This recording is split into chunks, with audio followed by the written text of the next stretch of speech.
Indranuja Prabhu was asking about japa realizations. Before I think that's a good topic, and before I talk about it,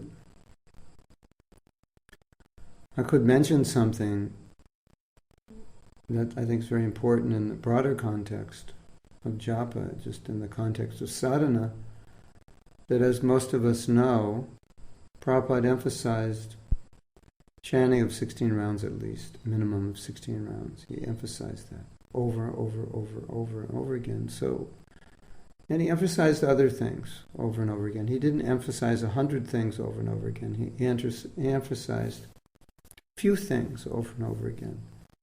And why did he do that? Because obviously those things were important, and obviously okay, now Krishna Kirtan wants here on sharing on relationships in ISKCON. So we'll have to kind of combine the japa and the relationship, see if we can do that. There's a saying, less is more. And that saying means that sometimes in trying to accomplish too much, we miss the essence, or we lose focus, or we don't accomplish what we could accomplish if we were focused on more important activities. So Prabhupada really personified less is more, both in his life and in his teachings. And because of his emphasis on he didn't emphasize 100, as I said, he didn't emphasize many things, he emphasized few things. And what I see in my own life and in the life of other devotees as I observe it, there's a tendency to not emphasize the essence. Or, I shouldn't say it that way, I would say there's a tendency to minimize the essence. Because many devotees minimize the chanting of Hare Krishna, both in Kirtan, by minimizing that, meaning either not being present when they're doing Kirtan, or just not doing Kirtan, or not attending Kirtan, or not attending enough. Or when they could attend Kirtan, then they think, well, I have more important things to do. Similarly, one of the things I teach during japa is that sometimes we give attention to japa externally in terms of giving it priority in our day, as in doing it early in the morning, but we don't give it priority in terms of our consciousness while we're chanting, that our mind is somewhere else. So, obviously there's a tendency to minimize japa, even if we're externally not minimizing it, internally minimizing it. And it all, I think if we understand it within this context of less is more, then we need to understand what the less is and what the more is, or how the less produces more. I was reading in the last few days a very interesting discussion about how one's relationship with Krishna is revealed. This is known as Siddha, Deha, the perfected body. Siddha means perfection, and Deha means body. So the perfected body, or in other words, the spiritual body. How was the spiritual body revealed? Well, from the time of Mahaprabhu and up to the time of Bhaktivinoda Thakur, something another question. Okay, so we have many things to talk about. So through the time of Bhaktivinoda Thakur, ending with Srila Bhaktisiddhanta Saraswati Thakur, at the time of initiation, devotees were given their sarup, their siddhadeya, their position in the spiritual world. They were told who they were, and along with a description of the details of that relationship and service. Srila Bhaktisiddhanta Saraswati Thakur did not do this. Prabhupada did not do this. And Srila Bhaktisiddhanta Saraswati Thakur, quoting many references from Bhagavatam and other sources of the Goswamis, said that our relationship would be revealed by kirtan. And kirtan also means japa. So, if our relationship with Krishna is not being revealed directly by the Guru, although he could do that, but I'm not aware that Prabhupada did it, and I'm not aware that Srila Bhaktisiddhanta did it either. Then we go with the references that our relationship is revealed through kirtan, through chanting, which also includes preaching, japa, and sankirtan, harinam sankirtan, and kirtan in general in the temple. That's how it's revealed. So, in that sense, it's the essence. And as we know, harinam, harinam, harinam eva kevalam, it's the essence. And we've heard that a million times, but I don't think all of us deal with it as the essence. If in any way we are neglecting to put full effort into japa, if in any way we're neglecting to give full attention, if in any way to the holy names when we're chanting them, if in any way we're neglecting to give our heart and full prayer and dedication, then we're missing the essence, or we're not focused on the essence. And then less is more. And then see, the idea of less is more is that 16 good rounds is better than 192 bad rounds. That's the idea. Well, of course, or 16 good rounds is better than a million other things without 16 good rounds.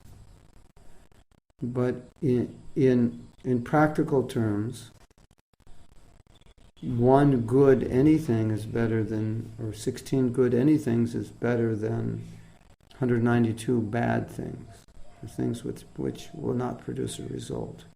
So 192 rounds of nam aparad is not as good as 16 rounds of shuddhanam. Now, something I have to say that's very important. So please pay attention.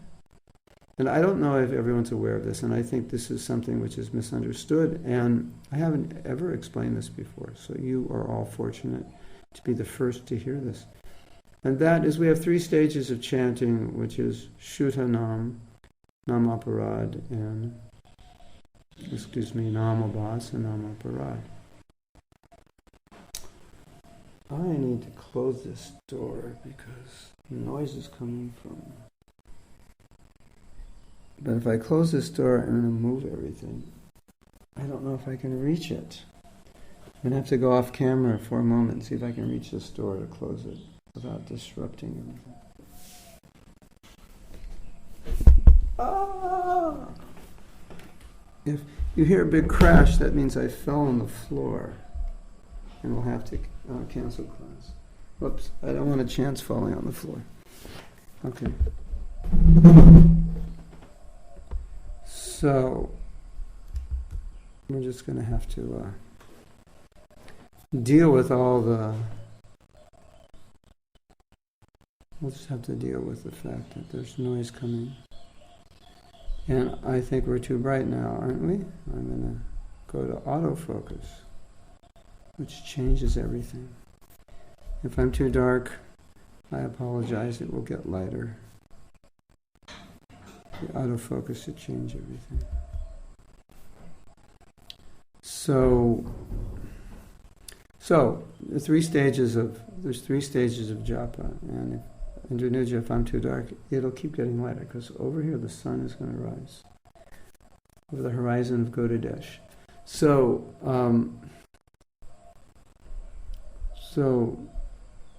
now the interesting thing is, as many of you know, definition of pure devotional service is service which is unmotivated by karma and jnana. And karma and jnana means not motivated by material gain or the desire for liberation or the desire to be free from suffering. That's jnana.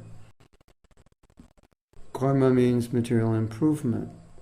And if we render devotional service which is free from those motives, then that's considered pure devotional service, even in the stage of bhajana kriya, or practice, or vaidhi sadhana bhakti. It's still considered pure devotional service if it's not motivated by jnana and karma. Even if we're not pure devotees, it's considered pure devotional service. And we're considered that we're engaged in pure devotional service. That's the definition of nectar of devotion. And Prabhupada has many times even said, as I've mentioned before, that my disciples are pure devotees. Pure devotees in the sense that they're serving, we were serving. We were trying to serve Prabhupada purely, without any desire for material gain. So in that sense, pure devotee. So now, if we chant the holy name in that mood, where we're not desiring freedom from suffering, we're not desiring material benefit, but only desiring to please Krishna, to please Guru and Krishna, that fundamentally is considered Shuddhanam, the pure name. Now, most devotees think, well, I'm just chanting aparadh, or at best namabas, but really, technically speaking, most devotees are not. Of course, sometimes when we're chanting, we're extremely distracted, and in that sense, you could say it's only namabas. We're getting a reflection, or even sometimes it could be offensive if we're, as Bhaktisiddhanta says, if we're not trying to avoid offenses. But for the sake of this discussion, I would like to make the point that if we are chanting the way I described in a prayerful mood, enthusiastically, with energy, trying to focus, trying to hear, giving our heart, praying for pure devotional service, that fundamentally is the beginning stages of Shuddhanam, believe it or not, at least in the broadest sense. So in Dhanuja, Prabhu, we should always be thinking that when we chant our japa, we should be attempting to chant Shuddhanam. Now, another thing that I think is important is that Jiva Goswami describes something which is called a Jata Ruchi, Raganuga Bhakti. So, what does that have to do with this? Well, let me explain what it has to do.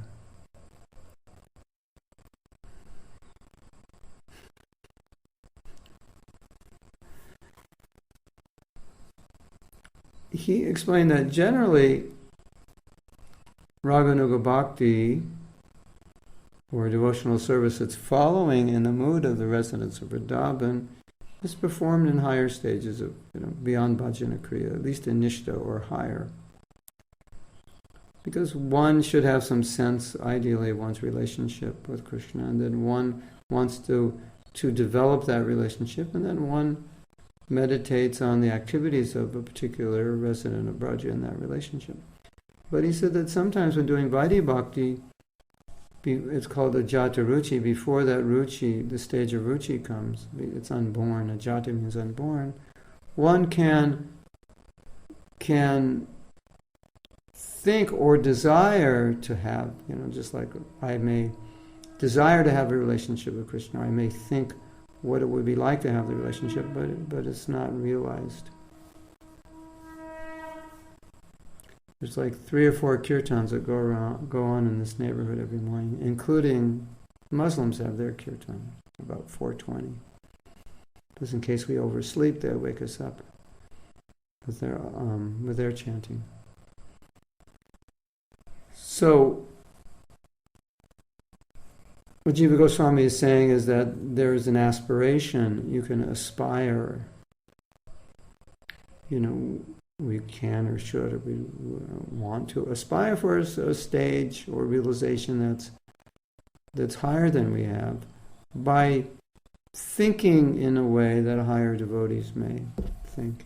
And this is also expressed by Bhaktivinoda when he's saying, Kabe habe bholo sedi namar, when that day be mine, when I can chant the pure name. So, when we sit down to chant our rounds, we should be thinking, pure name. I want to chant purely, pure name. We should never be thinking,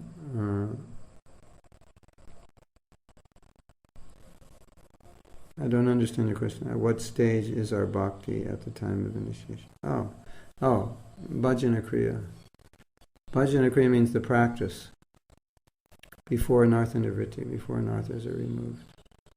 Of course, if you waited a long time to take initiation, you may be beyond that, but technically, academically, to pass a test, you get initiated, you do bhajan, that's called bhajana kriya, the practices of bhajan, the items of devotional service. There are 64, we don't always do all of them, but at least the 5 main items. Rising early, Mangal Arti, chanting your rounds. So, Anyway, in answer to Indranidja's question, we should be attempting when we're chanting chanting the pure name by chanting to please Krishna and to please Guru without any motive, praying, and we should be desiring to be absorbed in Krishna Lila when we chant, thinking about Krishna. We should be desiring to relish a higher taste. We should have this aspiration. When and when will that day be mine? Bhaktivinoda Thakur says, when I run along the banks of the Ganga, half mad, in ecstasy. We can think like that. I mean, not artificially, but hopefully. Not that I'm on that level, but hoping that I can be on this level.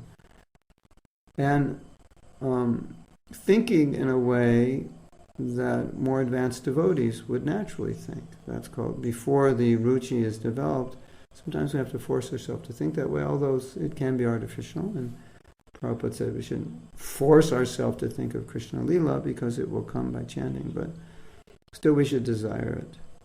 And so, to put that in summary, if we're chanting our rounds just as a ritual in a robotic fashion, then we have not understood the principle of less is more.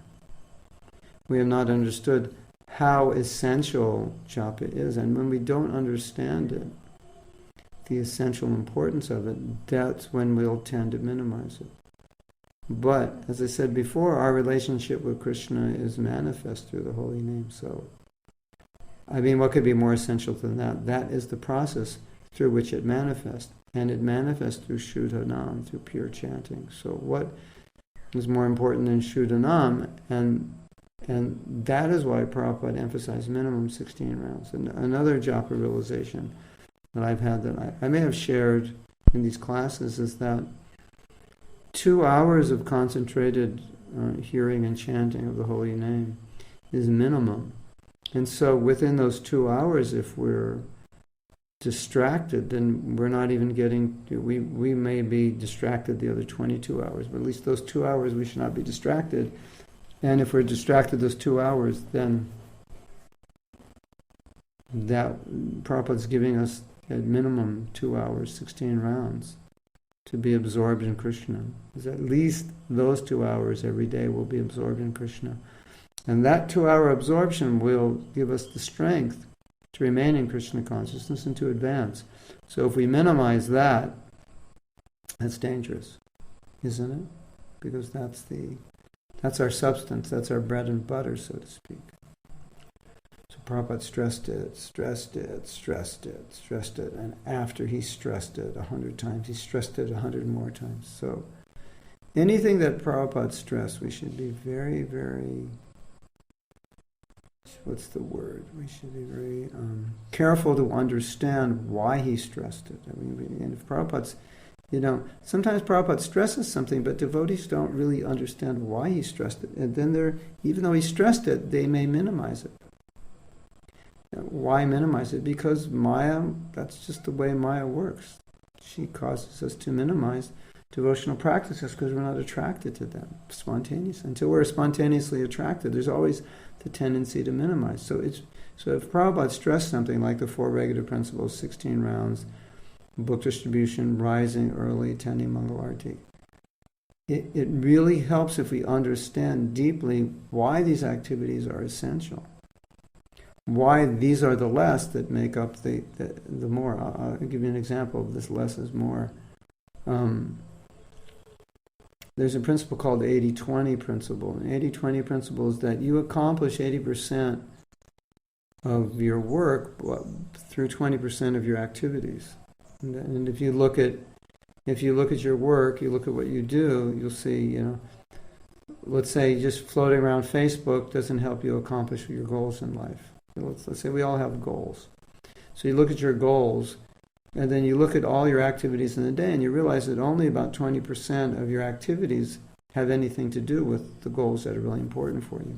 If you look at a business, for example, only 20% of what they do in the business affects 80% of their results. So if you look at fundraising, for example, they say in fundraising you will get 80% of your money from 20% of your people. So it's a principle, it seems to be universal.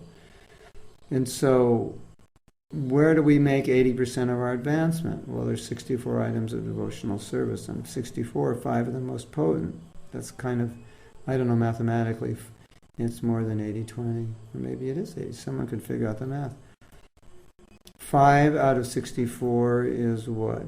It's like 13%, 12.7%. I'm doing the math in my head.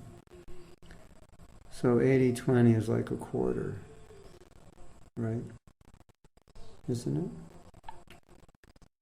2 to 8, yeah, it's like 25%. So anyway, something similar, that you're, certain activities produce most of the results. So even if you eliminated the other 80% and just did the 20%, you would get 80% of the result.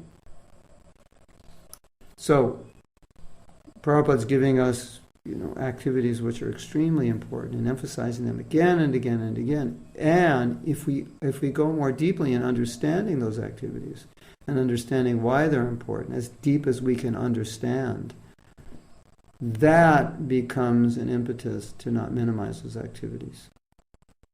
In reading these articles on Raganuga Bhakti, this point came up again and again, that for us, from the time of Bhaktisiddhanta, the way we would realize our relationship with Krishna was through kirtan. It wasn't through being given a mantra or be given our relationship. Here they call it Siddha Pranali. You get your perfected form is given to you. And Bhaktisiddhanta, he said the Siddha Pranali mantra for us is Trinadapi Sunichena. We become humble, we chant the holy name, then our relationship with Krishna is revealed. So from the time of Bhaktisiddhanta, that was the process, because no one was qualified. No one was advanced enough to get their Siddhadeya given to them. If you're given Siddhadeya prematurely, you won't be able to deal with it. It'll become a cause of fall down. So Bhaktisiddhanta didn't do that, Prabhupada didn't do that, and he gave us the holy name and emphasized it. Okay, so now, 2 other questions. And one is offense. If someone commits an offense and can't apologize because the devotee who's offended died, how can this be resolved? You can still pray to the devotee to forgive you, pray to your Guru, pray to Prabhupada, pray to Krishna that you'll be forgiven for the offense committed. The intention in your heart and the remorse in your heart is what's important. Of course, Shastra says that the Vaishnavas should forgive you. Of course, maybe that Vaishnava never took offense. Or maybe he forgave you before he died. But the remorse in our heart is purifying and necessary. And we can pray to Krishna that if any offense was committed to this devotee and thereby Krishna was offended by my offense to this devotee, we can pray for forgiveness. And I think most importantly, resolve not to commit similar offenses to other devotees. Because the idea of remorse and repentance is to correct. But if it's just an apology, but there's no correction, then there'll be a tendency to commit that same mistake again. Which means we haven't learned the lesson. Right?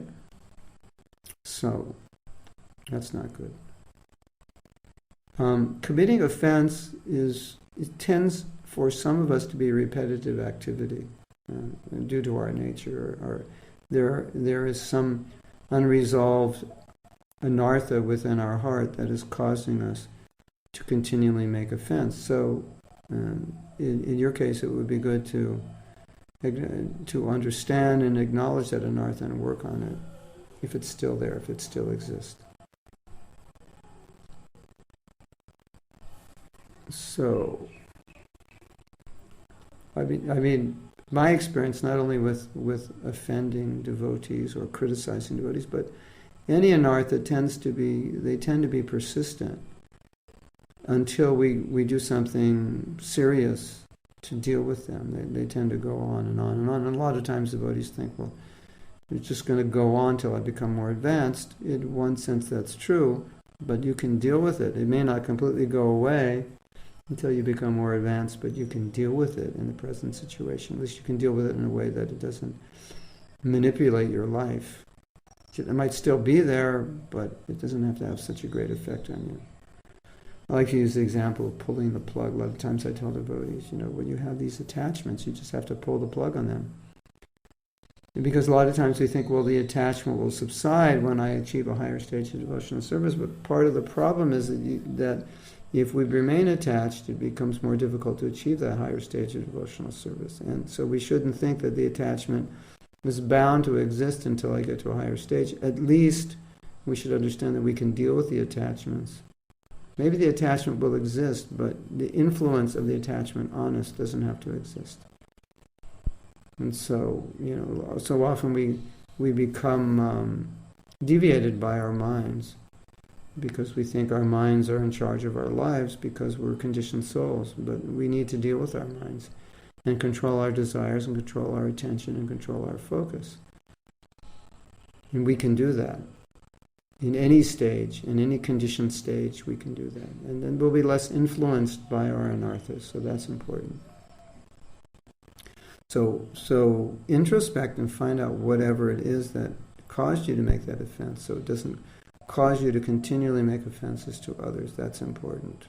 Otherwise, it will continue, and then we may apologize to one person, but then the propensity to commit that offense or a similar offense to others continues.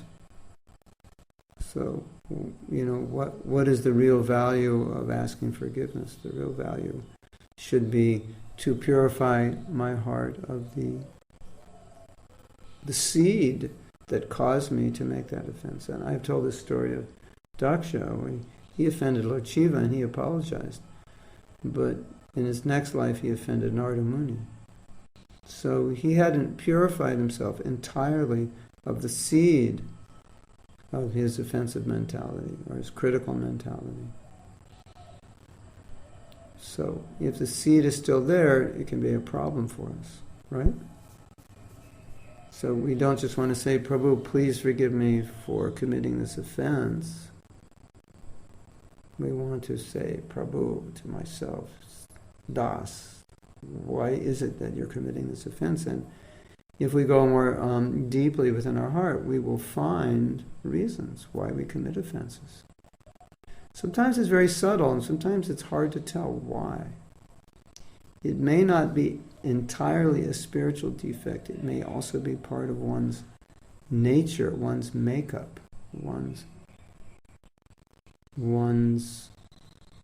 psychology, one's insecurity, one's need. One's ego is on steroids, and it needs to be acknowledged. And minimizing or criticizing another person gives us a sense of superiority. There may be so many reasons why we do it. So Indra is just saying, forgive yourself first or others. Sometimes it's difficult to forgive others if you're hard on yourself. The Prabhupada said, be soft on others and hard on yourself. So, but it is true that some people have a difficult time forgiving themselves. And I think one of the problems, at least that I see, is that when we have anarthas, which we're not resolving, we're not working on, we're not overcoming, it's disturbing for us to see those anarthas in others, because it reminds us of ourselves. And sometimes that is a reason we criticize others, because we're not working on our own anarthas. So, but to work on our own anarthas, we need to be a little patient and tolerant with ourselves. So, being hard on ourselves would in this sense doesn't mean being intolerant or impatient, but it means working on yourself. And being tolerant of others means accepting that everybody's in the shower, and the dirt is coming off, and it's going to take time, and appreciating that they're engaged in devotional service. Apichat. It is nice in this verse, Bhagavad Gita, even one commits the most abominable actions, he's considered saintly. In the commentary by Vishwanath Chakravarti Thakur, he said that the devotee, when he commits something abominable, he's repentant in his heart, and he thinks, oh, I've done something wrong, and he's remorseful for it. And so, and he's remorseful because his heart is solely for Krishna only. He just only wants Krishna. So that devotee, he said, in that mood, we don't consider what he did abominable because he himself is remorseful. So many devotees that you see that are faulting their behavior may themselves be remorseful about that behavior, which then seems awkward to criticize if we criticize them. But they themselves are aware of their own faults. Then it would mean either, we have a need to criticize, which we need to tame. We have an insecurity that causes us to criticize. Or, why do we have a need to criticize? What's the reason? We have to, again, look at that. It's very important. If we want to overcome the tendency to criticize, we have to look at our own need. And why is it that we're so unwilling to offer praise and honor and appreciation of others? Why are we so willing to criticize them? We have to look at all these things. So I think that's the real essence. Not that just Prabhu, please forgive me, and then I go commit offense to somebody else. What's that all about? That we're missing something, right? Now, Krishna Kirtan's question, and she's saying, please, we would love to hear you go on sharing a relationship in ISKCON. Well, I think I explained this before, I can elaborate on it, that the motivation for me to give classes on relationships was because often, if not everywhere I go, devotees have relationship issues. Just yesterday, I got an email about a situation in a particular temple, in a particular place, where relationships have gone sour, and leaders had to step down.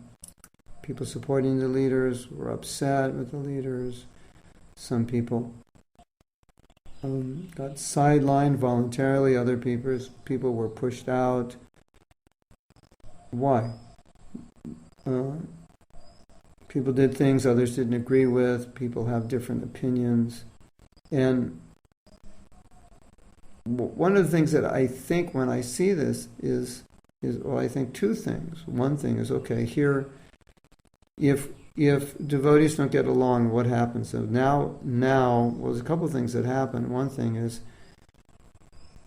this synergistic energy of working together no longer exists because that energy, that positive energy, now becomes negative energy because now I'm thinking I don't like this person. So rather than thinking perhaps in the previously we were working well together, now the energy is going to think about what I don't like about this person. And obviously I lose enthusiasm, and the result of that negative thinking is that it makes it more difficult to work with that person. So that's one of the most obvious effects of not being able to work, to get along with other devotees.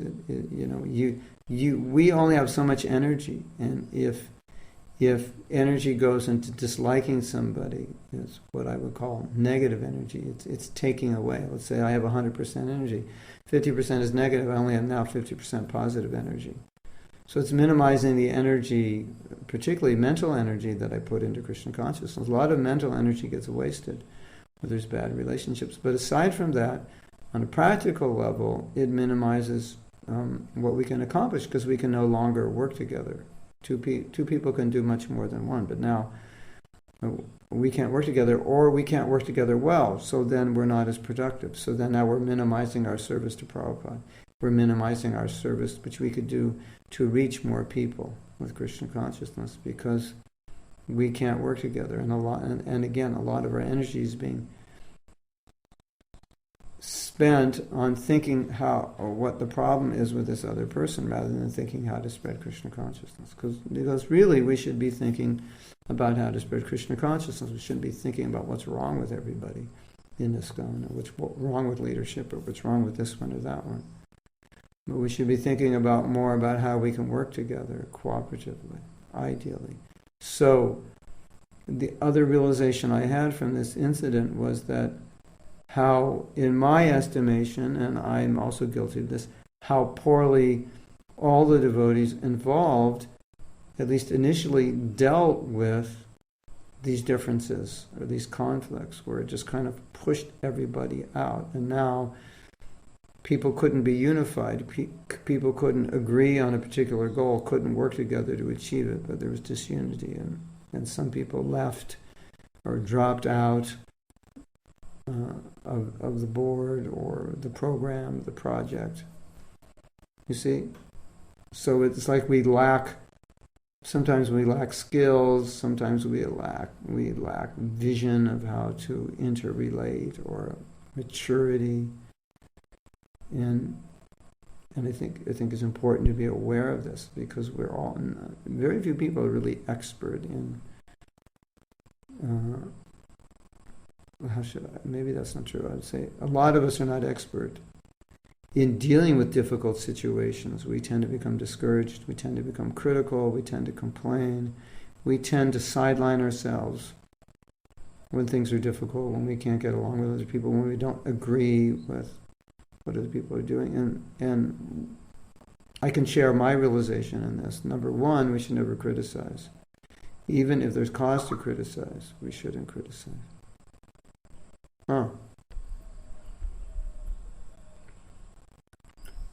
We'll say we just heard, we lost the audio and video. Okay, so I'll reboot. I'm going to go stop it, and then I'll start it again. And then we'll see if it works. All of this is being recorded. So now you have to tell me. I'm going to start it again. You have to tell me if you can see me. Starting slowly. So we have the India factor here, which is... It's always a problem in doing our broadcasting. That internet has just gone off. Holy moly.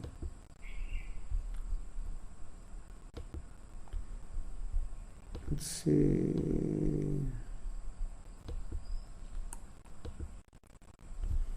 See if I can join the chat.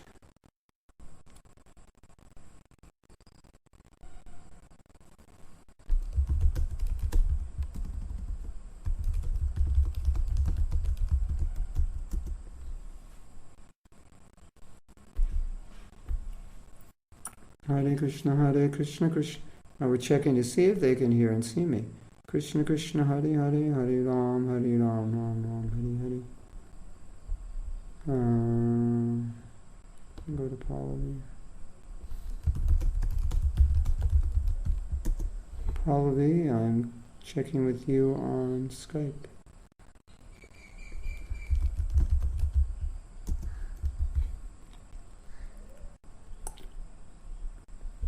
We may have lost the universe here.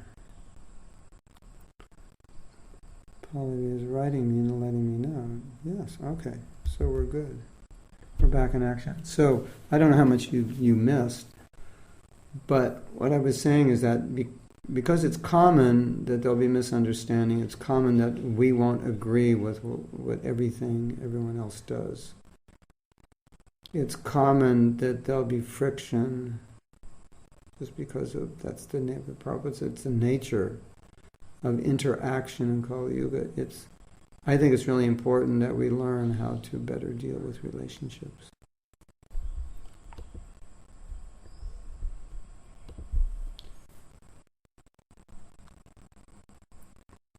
I forget what I was saying. Before we got cut off, I was making a point that we're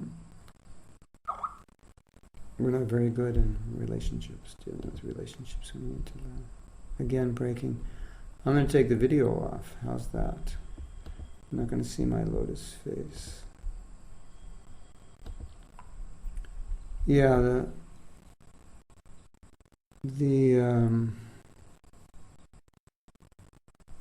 it's just the internet in India goes fast and slow. If I'm going to take the internet off, that will solve the problem. So I'm going to let everybody know.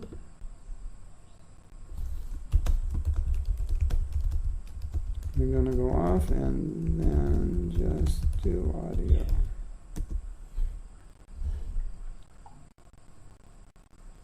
I don't even know if you heard that. Now I have to go to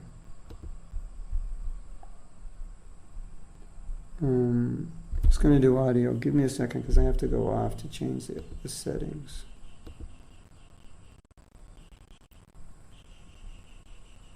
The glories of Indian internet. The unlimited glories of Indian internet. Okay, we take the video off. We start it again. And we'll just get audio. Slowly loading.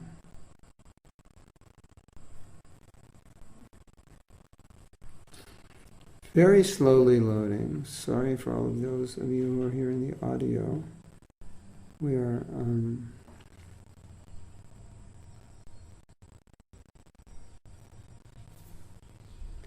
I don't know if you're even be able to hear this at this point.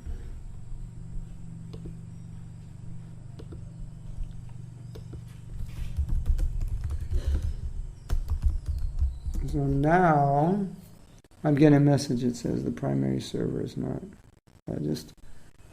Internet speed here goes fast and slow, up and down at its own whim. So best I can do is take the video off. Audio is breaking. Breaking. I don't know, so maybe we should stop here. Or breaking means what? You hear a little and you don't hear. Here's some and then not some.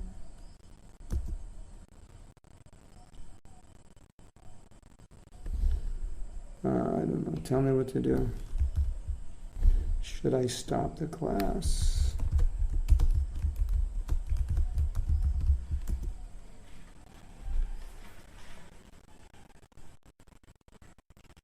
Audio is breaking, it's coming and going. Hare Krishna, Krishna Krishna, Hare Hare. Hare Ram, in bits and pieces. Well,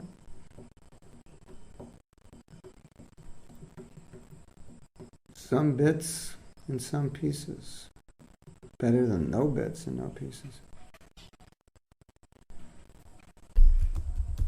I just have audio now. Let's try it. So we'll try it a little bit longer. And if it doesn't work, you can just go offline and I'll see that you've gone offline. And I have an echo. Wow.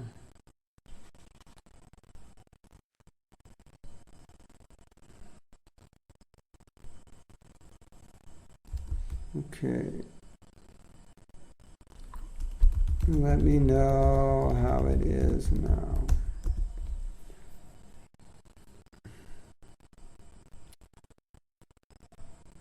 So what I would say, and I will say, is that it's a service.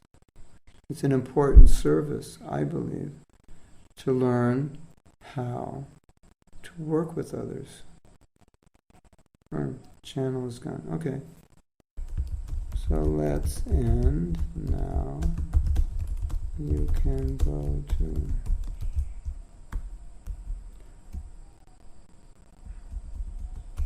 Let me try once more.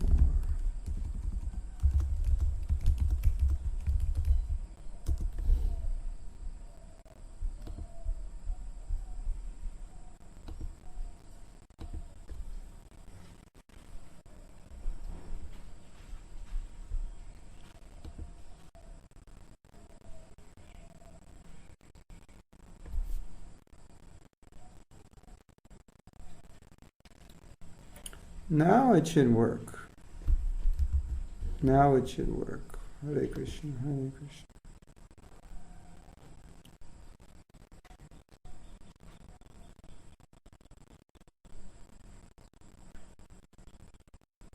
Yeah. So the point I was making, I'm waiting to get on Mayapur TV. See if I'm on. Now I have to go and ask. This is like,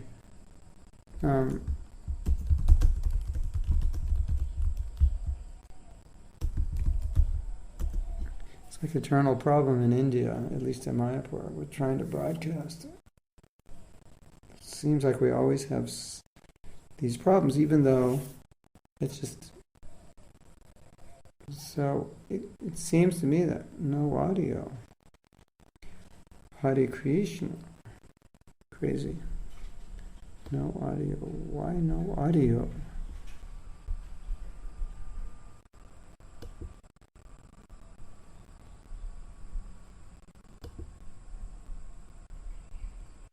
I don't know what to say.